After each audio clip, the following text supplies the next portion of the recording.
So discovery, there are many ways to do it, but what stays the same is the focus on identifying problems to solve and constraints that might apply.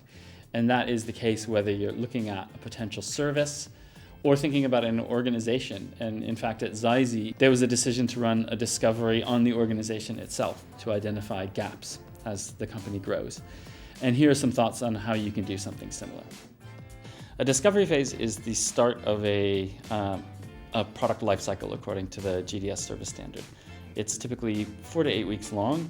When you are building a citizen or user-facing service, you'll be focused on understanding the types of users you have and what their needs are, and then what any constraints might be imposed on the service that you eventually build. If you don't do a discovery phase, you risk building on flawed assumptions, which ends up in a lot of waste or churn, or that not genuinely and deeply understanding user needs often significantly affects the final result. That's the basic argument for why you should do a discovery. The types of activities then that you would do in a discovery would basically be interviewing users, observing users, field research, and discussions with stakeholders. Once you've done that, you're doing some very intensive work to try to construct a narrative out of what you found, and then presenting that back to stakeholders, and then replaying that and sort of honing that until you're happy with the outcome.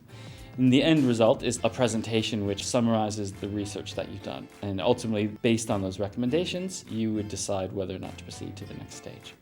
Zaizi sees itself as a modern and agile, transparent organization.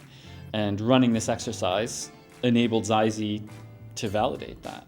And it's been a very constructive process, working with the management team and the teams actually at the coalface building software to think about what steps we needed to take.